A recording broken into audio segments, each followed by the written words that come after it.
Hello friends, स्वागत है आपका हमारे यूट्यूब चैनल जीएस रैंकर में। मेरा नाम है अनिकेत। आज मैं आपको विज्ञान की प्रमुख शाखाओं से संबंधित 25 क्वेश्चन आंसर बताने वाला हूं, जो आपके आने वाले किसी भी एग्ज़ाम जैसे एसएससी जीडी, स्टेट पुलिस और भी सभी एग्ज़ाम में बहुत ही सहायक होंगे। तो चलिए वीडियो स्टार्ट करते हैं। हमारा फर्स्ट क्वेश्चन है, मधुमक्खी पालन का अध्ययन क्या है? तो दोस्तों, मधुमक्खी पालन का अध्ययन एपीकल्चर कहलाता है। तो दोस्तों जान लीजिए, कभी भी अगर कहीं भी कल्चर शब्द आता है तो उसका अर्थ पालन करने से होता है किसी भी जीव का। नेक्स्ट क्वेश्चन की तरफ चलते हैं दोस्तों। एपीकल्चर, कवकों का अध्ययन क्या कहलाता है? तो दोस्तों कवकों का अध्ययन माइकोलॉजी कहलाता है, माइकोलॉजी। नेक्स्ट क्वेश्चन है दोस्तों, छिपकलियों का अध्ययन क्या कहलाता है? एस्ट्रोलॉजी, डेंड्रोलॉजी, सौरोलॉजी या फिर कॉस्मोलॉजी? तो दोस्तों छिपकलियों का अध्ययन सारोलॉजी कहलाता है, सारोलॉजी। नेक्स्ट क्वेश्चन है दोस्तों, फूलों का अध्ययन क्या कहलाता है? तो दोस्तों फूलों का अध्ययन एंथोलॉजी कहलाता है, एंथोलॉजी। फूलों का अध्ययन एंथोलॉजी के अंतर्गत किया जाता है। नेक्स्ट क्वेश्चन है दोस्तों, समुद्री जीवों का अध्ययन क्या कहलाता है? तो दोस्तों समुद्री जीवों का अध्ययन मैरीकल्चर कहलाता है। समुद्री जीवों का अध्ययन मैरीकल्चर के अंतर्गत किया जाता है। इसका राइट आंसर होगा, हमारा सही आंसर है option number A, mariculture, mariculture. Next question की तरफ बढ़ते हैं दोस्तों। खगोलीय पिंडों का अध्ययन किस शाखा के अंतर्गत किया जाता है? कॉस्मोलॉजी, पोमोलॉजी, एस्ट्रोनॉमी या सिस्मोलॉजी? तो दोस्तों खगोलीय पिंडों का अध्ययन एस्ट्रोनॉमी के अंतर्गत किया जाता है, एस्ट्रोनॉमी के अंतर्गत किया जाता है।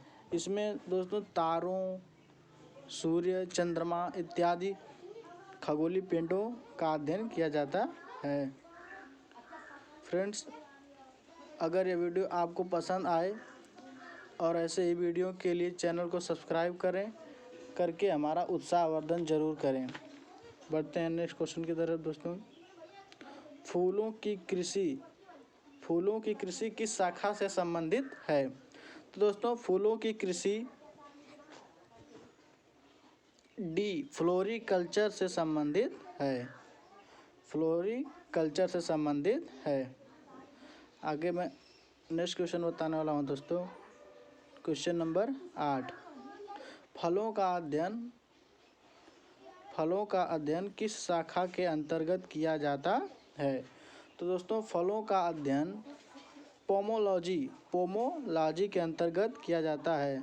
अब इसे याद कैसे रखेंगे दोस्तों, इसका मैं छोटा सा ट्रिक आपको बताने वाला हूँ। जैसे अनार एक तरह का क्या है, फल है, और अनार की अंग्रेजी में क्या बोलते हैं? पोमेग्रेनेट। तो दोस्तों पोमो से पोमोलॉजी, इस प्रकार आप इसे याद कर सकते हैं कि फलों का अध्ययन पोमोलॉजी के अंतर्गत किया जाता है। नेक्स्ट क्वेश्चन की तरफ बढ़ते हैं दोस्तों। क्वेश्चन नंबर 9, भूकंप का अध्ययन किस शाखा के अंतर्गत किया जाता है? माइकोलॉजी, पोमोलॉजी, सिस्मोलॉजी या फिर विटीकल्चर? तो दोस्तों भूकंप का अध्ययन सिस्मोलॉजी के अंतर्गत किया जाता है। हमारा सही आंसर है सिस्मोलॉजी। भूकंप का अध्ययन सिस्मोलॉजी के अंतर्गत किया जाता है, या भूकंप का अध्ययन सिस्मोलॉजी कहलाता है, ऑप्शन सी। नेक्स्ट क्वेश्चन है दोस्तों, क्वेश्चन नंबर 10, हड्डियों का अध्ययन किस शाखा के अंतर्गत किया जाता है? Osteology, entomology, anthology, ophiology? तो दोस्तों हड्डियों का अध्ययन ऑस्टियोलॉजी के अंतर्गत किया जाता है, ऑप्शन नंबर ए सही है, ऑस्टियोलॉजी। अब इसे हम याद करने के लिए अस्थियों का रिलेशन बना सकते हैं कि हड्डियों का अध्ययन ऑस्टियोलॉजी के अंतर्गत किया जाता है। बढ़ते हैं नेक्स्ट क्वेश्चन की तरफ दोस्तों। अगर ये वीडियो पसंद आए तो लाइक जरूर करना दोस्तों, सब्सक्राइब जरूर करना। ब्रह्मांड का अध्ययन किस शाखा के अंतर्गत किया जाता है? तो दोस्तों एंटोमोलॉजी, कॉस्मोलॉजी, सिस्मोलॉजी या ऑर्निथोलॉजी। दोस्तों ब्रह्मांड का अध्ययन कॉस्मोलॉजी के अंतर्गत किया जाता है। हमारा राइट आंसर है option number B, cosmology. Next question है दोस्तों, सांपों का अध्ययन क्या कहलाता है? सांपों का अध्ययन माइकोलॉजी या फाइकोलॉजी, सौरोलॉजी या आफियोलॉजी। तो दोस्तों हमारा राइट आंसर है आफियोलॉजी। ऑप्शन नंबर डी सही आंसर है, आफियोलॉजी। अब इसे याद करने का ट्रिक, जैसे दोस्तों याद करना है तो आप जैसे सांप को देखकर कोई डर जाता है तो उसका दिमाग ऑफ हो जाता है, इस तरह भी इसे रिलेट कर सकते हैं। बढ़ते हैं नेक्स्ट क्वेश्चन की तरफ। क्वेश्चन नंबर 13, वृक्ष एवं झाड़ियों का अध्ययन क्या कहलाता है? एस्ट्रोलॉजी, डेंड्रोलॉजी, सौरोलॉजी या फिर कॉस्मोलॉजी। तो दोस्तों इसका सही आंसर होगा डेंड्रोलॉजी। ऑप्शन नंबर बी सही आंसर है, वृक्ष एवं झाड़ियों का अध्ययन डेंड्रोलॉजी कहलाता है। बढ़ते हैं नेक्स्ट क्वेश्चन की तरफ। क्वेश्चन नंबर 14, कीटों का अध्ययन किस शाखा के अंतर्गत किया जाता है? दोस्तों कीटों का अध्ययन किस शाखा के अंतर्गत किया जाता है?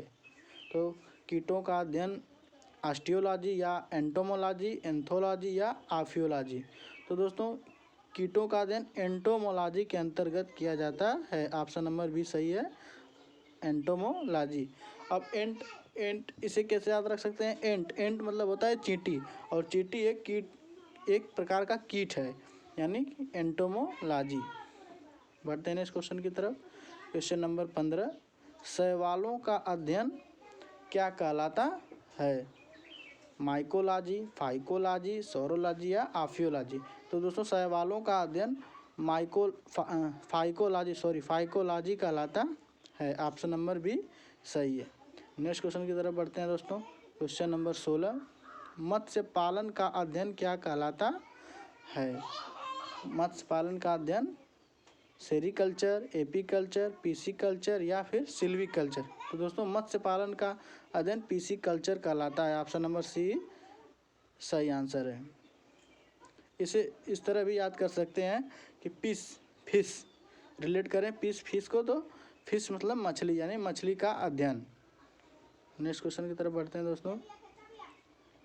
रेशम कीट पालन का अध्ययन क्या कहलाता है? तो सेरिकल्चर, एपीकल्चर, पीसीकल्चर या फिर सिल्वीकल्चर। तो रेशम कीट का पालन सेरिकल्चर कहलाता है। नेक्स्ट क्वेश्चन की तरफ बढ़ते हैं दोस्तों। क्वेश्चन नंबर 18, जैतून की कृषि का अध्ययन क्या कहलाता है? तो दोस्तों सिल्वीकल्चर, मैरीकल्चर, विटीकल्चर या ओलिवो कल्चर। तो जैतून की कृषि का अध्ययन ओलिवो कल्चर कहलाता है। Option number D right answer. दोस्तों वीडियो पसंद आया तो लाइक और सब्सक्राइब जरूर करना। नेक्स्ट क्वेश्चन की तरफ बढ़ते हैं। क्वेश्चन नंबर 19, वन्य कृषि का अध्ययन किस शाखा के अंतर्गत किया जाता है? तो वन्य कृषि का अध्ययन दोस्तों सिल्वीकल्चर के अंतर्गत किया जाता है। नेक्स्ट क्वेश्चन की तरफ बढ़ते हैं दोस्तों। क्वेश्चन नंबर 20, अंगूर की खेती का अध्ययन क्या कहलाता है? तो दोस्तों अंगूर की खेती का अध्ययन विटीकल्चर कहलाता है। विटीकल्चर, अंगूर की खेती का अध्ययन विटीकल्चर के अंतर्गत किया जाता है। बढ़ते हैं नेक्स्ट क्वेश्चन की तरफ दोस्तों। मानव त्वचा का अध्ययन क्या कहलाता है? फिजियोलॉजी, डर्मेटोलॉजी, बायोकेमिस्ट्री या फिर एनाटॉमी। तो दोस्तों मानव त्वचा का अध्ययन डर्मेटोलॉजी के अंतर्गत किया जाता है। मानव त्वचा का अध्ययन डर्मेटोलॉजी कहलाता है। बढ़ते हैं नेक्स्ट क्वेश्चन की तरफ दोस्तों।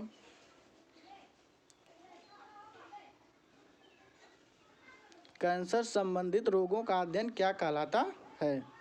न्यूरोलॉजी, ऑर्गेनोलॉजी, ओंकोलॉजी या इनमें से कोई नहीं। तो दोस्तों कैंसर संबंधित रोगों का अध्ययन ओंकोलॉजी कहलाता है। क्या कहलाता है? ओंकोलॉजी। ऑप्शन नंबर सी सही है। नेक्स्ट क्वेश्चन की तरफ बढ़ते हैं दोस्तों। क्वेश्चन नंबर 23, जनसंख्या के अध्ययन को क्या कहा जाता है? तो दोस्तों जनसंख्या के अध्ययन को क्या कहा जाता है? ज्योग्राफी, टॉर्पिडोलॉजी, डेमोग्राफी या टेलियोलॉजी।